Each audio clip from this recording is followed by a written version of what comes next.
I think in the interest of time, I'm going to straight away open the floor for questions. Please keep your questions as concise, and also please identify yourself.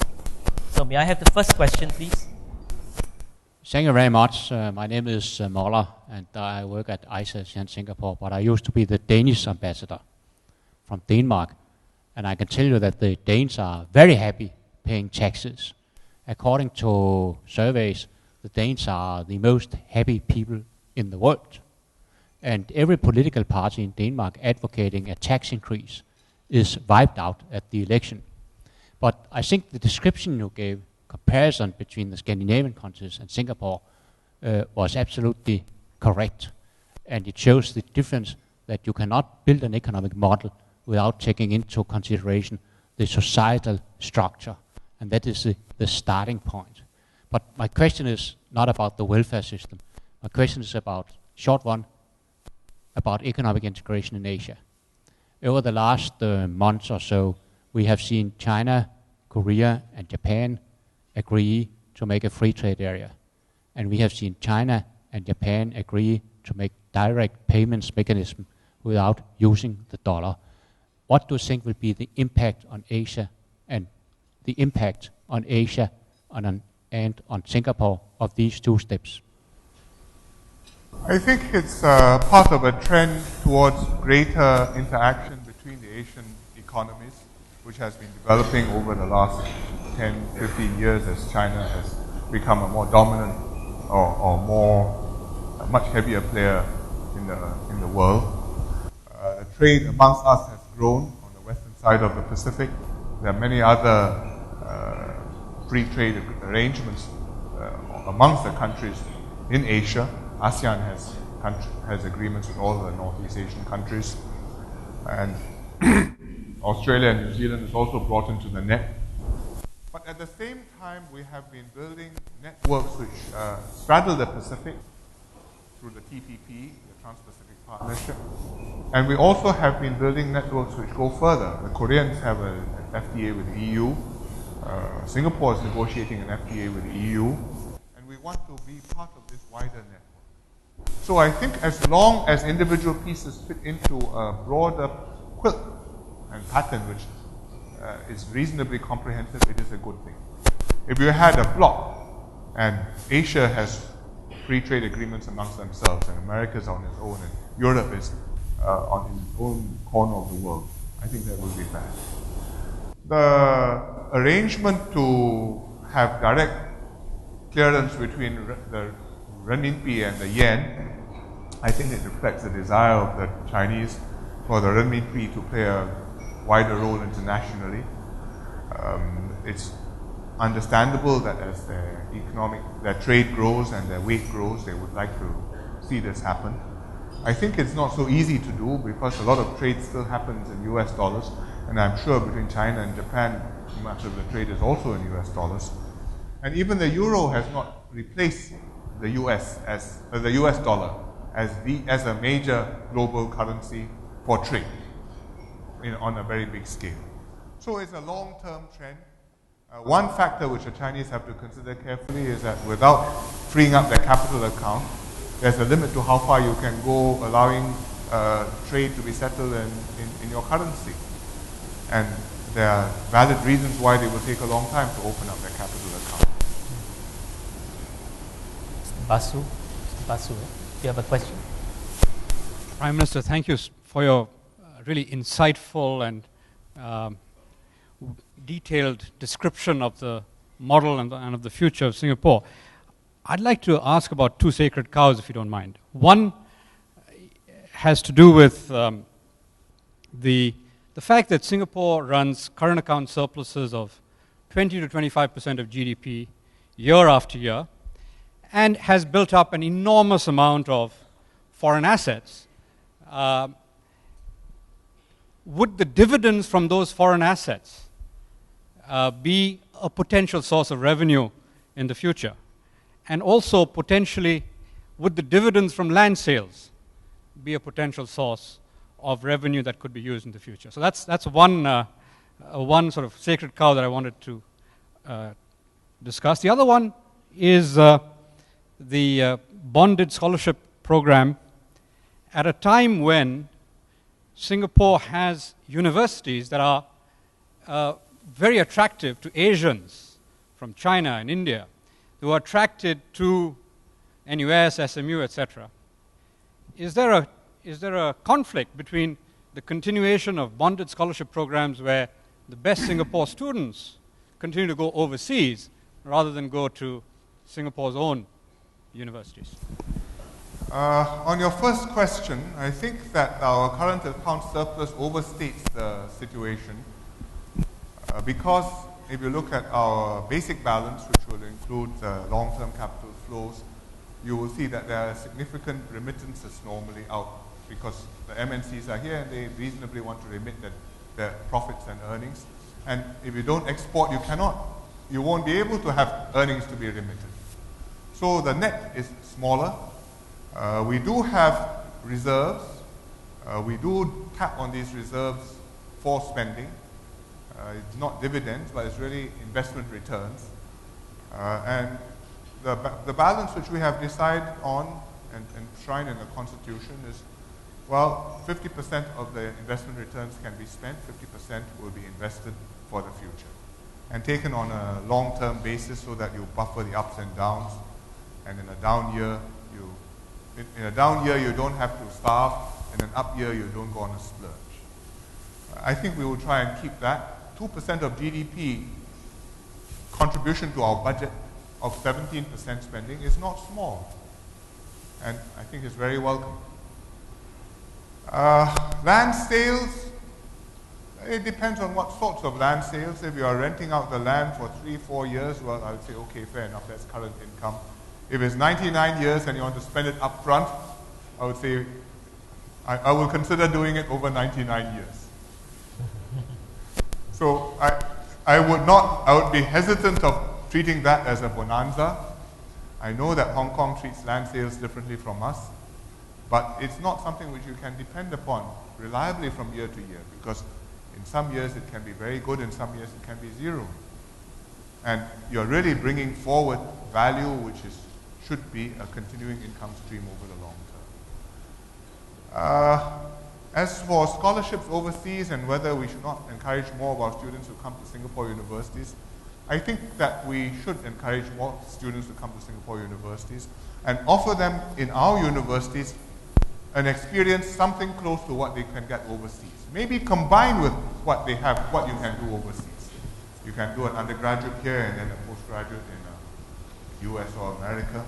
You can have spend a term on an exchange program overseas or a year. Or we can build institutions which will provide an approximation of that experience, like the Yale NUS College, or like the new SUTD, where we are partnered with Yale in one case, MIT with the other. And I think that it will bring our education system to a different level. But students around the world want to go to certain places where they see other very bright students. And if you're getting into Stanford or Yale or MIT or Harvard or Oxford, then you are maybe in the top 0.5% of the population. And you are with other students who are in the top 0.5% of the population. So the experience, the excitement is different. And we will try and approximate that quality of education, but if we had that cut off for our intakes, instead of having 10,000 students go to university a year, you might have 500 students go to university a year. And I think we can't do that in Singapore. So I think realistically, some of our students will want to go abroad, and our challenge is make sure that they get a good education there, they keep their roots in Singapore, one day they come home, and they are part of the Singapore family. There's a question over there. I hope. Yeah, very good evening, Prime Minister. Thank you very much for your insightful presentation on some of the economic opportunities and challenges that face Singapore, especially with regard to an aging population and income inequality. But I was just interested. I'm Benjamin Mark. I'm one of the essay competition winners. Yeah, I was interested to find out what you think are the opportunities and challenges as we go forward in terms of the environment, in terms of what we can expect from the environment as an economic growth source or as a threat to our economic development? I think the opportunities are also potential challenges, because whether China is a market or whether China is a competitor depends on whether we can stay ahead of the wave. And similarly with our neighbors in Southeast Asia, it's good for us that they prosper, but if they move ahead and we haven't moved ahead, then some of the businesses which are now in Singapore will say, why should I stay here if I go a few hundred kilometers or maybe a few kilometers away? Well, I can do much the same and at a fraction of the cost. And then that means we will be hollowed out and we will lose business. It's a challenge which all countries face. Taiwan has seen this with 1 million of their people reputedly in China. With a lot of their industries now, the mass of it is in China. Maybe the headquarters still in Taiwan. And what must they do? Well, they have to liberalize, they have to open up, they have to be able to attract talent back, their own as well as foreign talent. And they have to be prepared to engage with the mainland, because cutting themselves off doesn't solve their problems.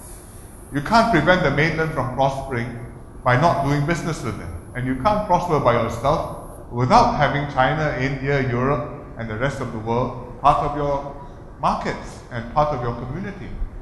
So we are going to be in that same situation in terms of the external challenges. The domestic challenge, which is a very considerable one, is how do I keep on growing without easily expanding? We have grown 6.7% a year since 2003. It's been good, it's more than we expected, but it's also brought growing pains. I mean, we've had to expand our foreign workforce from work permit holders to employment pass holders, professionals, and we're stretching at the seams. We can cope with that problem, but we cannot indefinitely stretch at the seams at 100 or 150,000 new people per year in Singapore. It is not possible. At some stage it has to slow down, and then gradually you have to taper off, and you have to depend on qualitative growth, which means productivity improvements, which means upgrading, which means transformation. Not just new things coming in and doing good, but old things gradually, through a process of creative destruction, being replaced by new activities, and people being regularly moving from old jobs to new jobs, old skills to new skills. And in the process, keeping our productivity up 2.5% every year for 10, 15 years more, maybe. Not very many developed countries have done it. Can we do that? We have to try. We have to get some growth, you have to get some inflow of talent and people, because there is no country in the world where you can squeeze the economy, the size gets smaller, and the incomes rise at the same time. Never happens. I mean, in principle, you can say, well, if I do my sums right, on average, I can achieve this magic. But in practice, you can only get incomes to rise if the economy is growing as a whole, if there are new opportunities, and people come in and say, yes, this is the place where it's easy to start business, exciting to be, and to try new things. And we need to maintain that spirit of being exciting, of being welcoming, of being open and adventurous. At a time when there are constraints to our size, and also at a time when our population is growing gradually less young, and therefore perhaps less adventurous. And that's the challenge. Thank you very much, sir. We have the last two questions. We take it in total. Dr. Omkar from Institute of Southeast Asian Studies. Honorable Prime Minister, my name is Omkar Shrestha from Institute of Southeast Asian Studies. I'm from Nepal.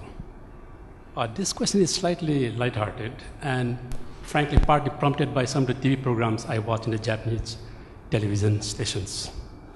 In your speech, you were saying that it's already happening, and perhaps more so in the coming 10, 20 years, that Singapore is running up against land and labor.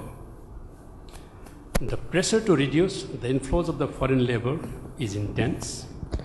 The aging and shrinking population is a stark reality, and yet the urgency to remain competitive defines our success and survival. Against such background, in the coming 10, 20 years, do you foresee Singapore society going a robotic way? As, like I said, is some of the programs that I see in the Japanese television, How do you see the robotic way playing in the coming 20, 30 years in tackling the labor shortage problem? Sorry, I can't quite catch. Robotic way. Will Singapore become robotic way? Will Singapore become... No, do you see against the labor shortage? Labor shortage, yes. And against the pressure of inflows of the foreign Pressure of laborers, foreign workers, right? yes. And yet we have to remain competitive. So against that background, do you see increasing role of robotic ways of doing things as robotic way of doing things? Yes, Yes, I do. In the coming 20 years. I do. I mean, even without that background, I see that happen. No, it's happening dramatically. In software, in hardware, in devices. It's not just a little gizmo which goes around on the floor. Please sit down. Cleaning the vacuuming the floor up, or washing your dishes, or one of these Asimo things which can talk for you, talk back to you, or Siri on your handphone. You want to ask the weather or tell them to wake you up. But very, very sophisticated systems which are able to do things which human beings used to be needed to do.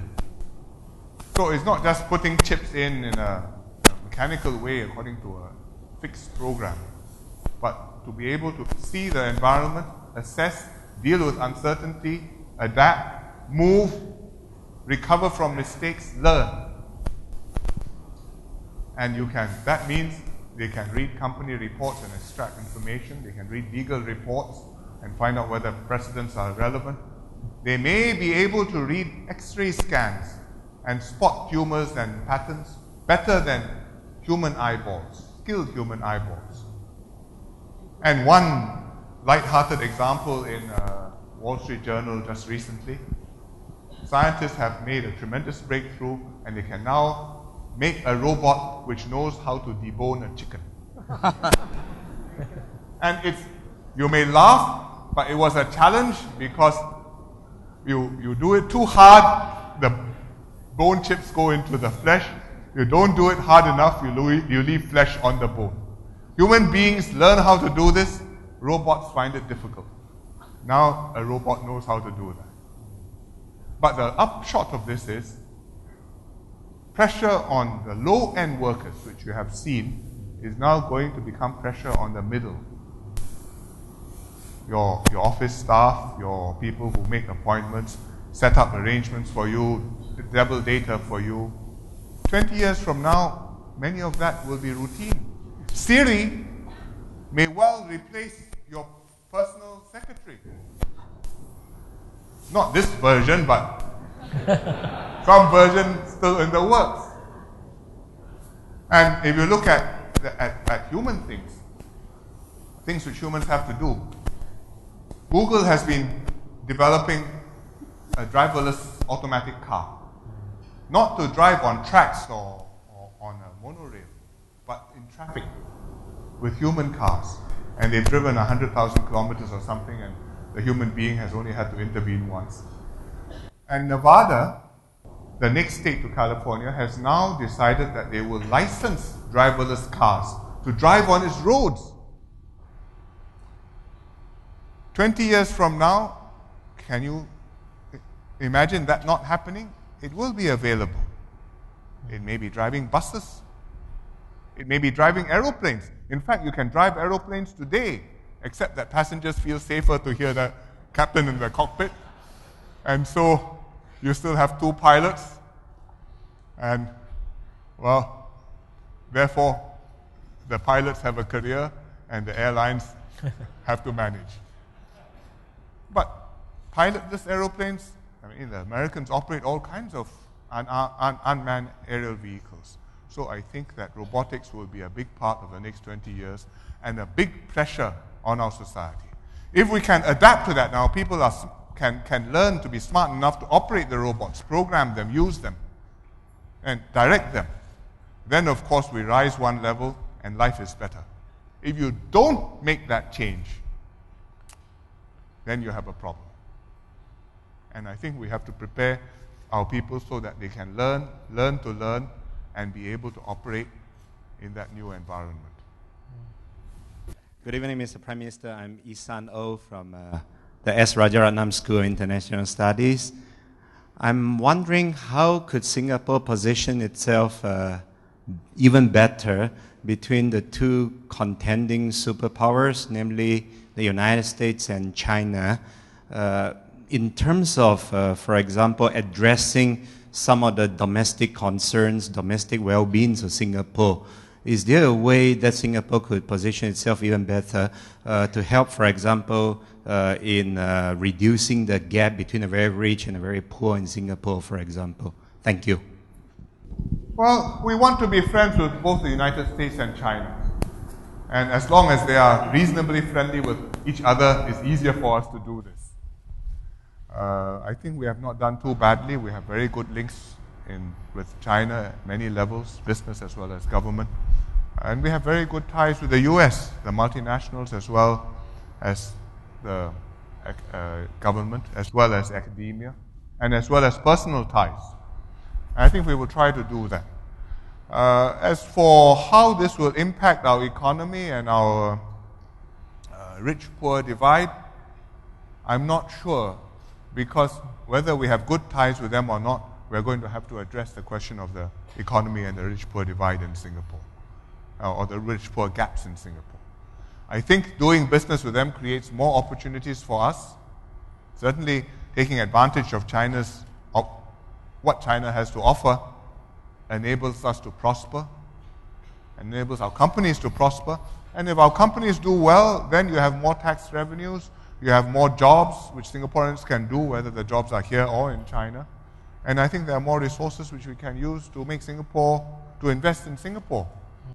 So last week, I had Mr. Wang Yang here visiting us, or this week on Monday, who is the party secretary of Guangdong province. And he was interested in how we work on social cohesion, because Guangdong, having made economic progress, now sees social stresses. And as Wang Yang explained to me, when you solve old problems and you think that people have reached a new level and they should become happy, well, new issues arise and you have to deal with them. I said, well, that's our experience too. So we can compare notes with one another. So I posted this on my blog on Facebook, and some people who responded on Facebook asked the question, how does this help Singaporeans? Well, I think that I didn't sign any contracts with Mr. Wang Yang, but the fact that he's interested in us and he finds us interesting to observe and to pick up some ideas from, and we have some mind share with him and some significant projects in Guangdong which our companies have invested in, I think opens up many opportunities for both countries to have win-win cooperation, which I think is good for us, and I'm sure will also be good for our income distribution indirectly in the long term. Well, thank you for all the questions from the floor, and may I thank the Prime Minister.